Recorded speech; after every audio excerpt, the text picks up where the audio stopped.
Hallelujah. एक और नया दिन, सुंदर दिन हमारे परमेश्वर ने हमें दिया है। स्वागत है आप सबका इस कार्यक्रम में। आज की रोटी शीघ्र ही आने वाले प्रभु यीशु मसीह के नाम से प्यार भरा नमस्कार, स्वागत करता हूं। प्रार्थना करें हम सब मिलकर। प्रभु परमेश्वर, धन्यवाद, आपके वचन क्या ही सुंदर है, हमें जिलाए रखते हैं। बीते दिनों में आपने हमें संभाला। आज के दिन हमें से प्रत्येक लोगों के लिए, जितने भी प्रिय लोगों के पास ये वचन पहुंच रहा है, उनके लिए आशीष ठहरने पाए। स्वर्गीय कर्ता, हमें से कोई भी आज ठोकर खाके हमारे परमेश्वर के दृष्टि में पाप में नहीं पड़ने पाए। प्रभु जी, हमारे देश के लिए मध्य सदा की प्रार्थना करते हैं। हमारे हालेलुया राष्ट्रपति, उपराष्ट्रपति, हमारे हालेलुया प्रधानमंत्री, इन हिंदुस्तान के प्रत्येक राज्यों के मुख्यमंत्रियों के लिए हम प्रार्थना करते हैं। प्रभु जी, बुद्धि, समझ और ज्ञान हमारे अधिकारियों को प्रदान करें। जितने भी प्रिय लोग देश के सेवा में हैं, हमारे मिलिट्री, हमारे पुलिस, प्रभु जी, हमारे हॉस्पिटल स्टाफ्स, प्रत्येक के लिए हम प्रार्थना, हमारे डॉक्टर्स और नर्सेस के प्रत्येक सुधि आप ले प्रभु। उनके परिजनों के लिए प्रार्थना करता हूं, जो अशांति में है, बीमारियों में, उन पर कृपा करें। इस महामारी से छुटकारा प्राप्त करने के लिए आपका इच्छा है तो हम पर कृपा करें। हम जानते हैं परमेश्वर, ये बातें आपके वचनों के अनुसार लिखा हुआ पूरा हो रहा है। प्रभु, फिर भी हमारा प्रार्थना यही है, हो सके करुणा करे।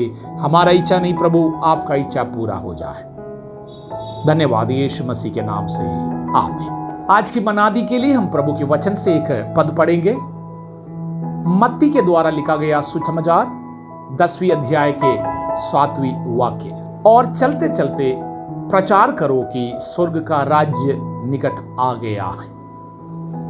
प्रभु यीशु मसीह अपने 12 चेलों को चुनने के बाद अनेकों प्रकार के उपदेश उन्हें दिया है। चेलों को जो उपदेश दिया है, वो उपदेश हमारे लिए भी है।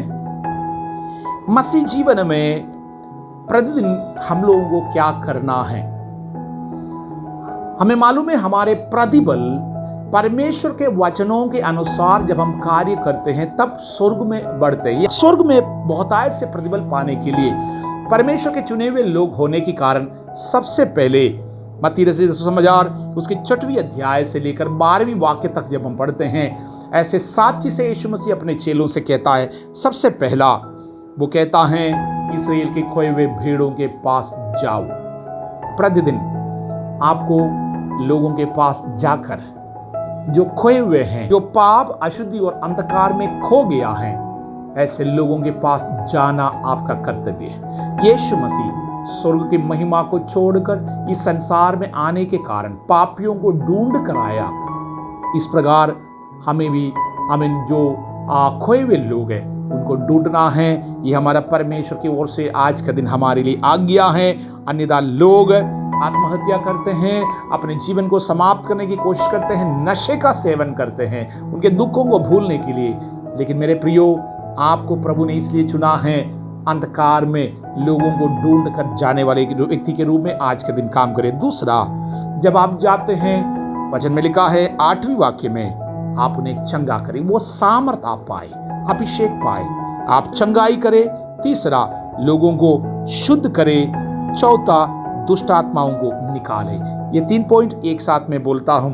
इसके लिए आपको पवित्र आत्मा की अभिषेक चाहिए। आप अगर आत्मा में भरा हुआ एक मसीह जीवन नहीं व्यतीत कर रहा है, उसका मतलब हमारे आत्मीय जीवन प्रभु के वचनों के अनुसार नहीं है। अगर आप मसीह का हैं, मसीह के आत्मा आपके अंदर होगा। मसीह के आत्मा अगर आपके अंदर है, आत्मा के जो 9 फल है आपके अंदर होना चाहिए। इस प्रकार 9 वरदान भी हमारे अंदर होगा। इसलिए प्रभु ने हमें चुना है। चेलों को इसलिए बुलाया, अपने पास बैठाने के लिए और भेजने के लिए, सेवकाई के लिए भेजे, और उनके द्वारा बहुतों को शांति मिले, परमेश्वर के राज्य के विस्तार हो। इसलिए यीशु मसीह ने चेलों को चुना। इस प्रकार आज के दिन हमारा परमेश्वर आपको अभिषेक देना चाहते हैं, और इस प्रकार प्रार्थना करें, प्रभु आप अपने आत्मा से हमें भर दे। 5वीं बात है, वचन में लिखा है, सेत में तुम्हें मिला है, इसलिए सेत में तुम्हें तुम भी दे।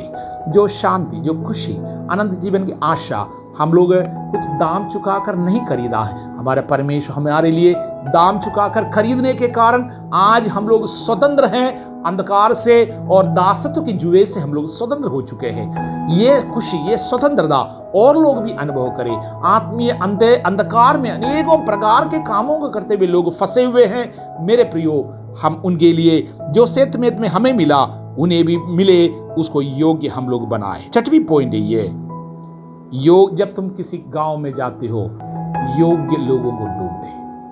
इसका दूसरा साइड है, हमें भी कोई ना कोई ढूंढते हैं। उसका मतलब प्रभु के लोगों, आपके जीवन में एक योग्यता बने रहे, परमेश्वर के लोग या प्रभु की आत्मा आपको इस्तेमाल करने पाए। अगली बात ये, जहाँ कहीं आप जाते हो, यदि कोई गांव में, यदि कोई भवन में जाते हो, आप उस घर के लिए शांति बोला करें।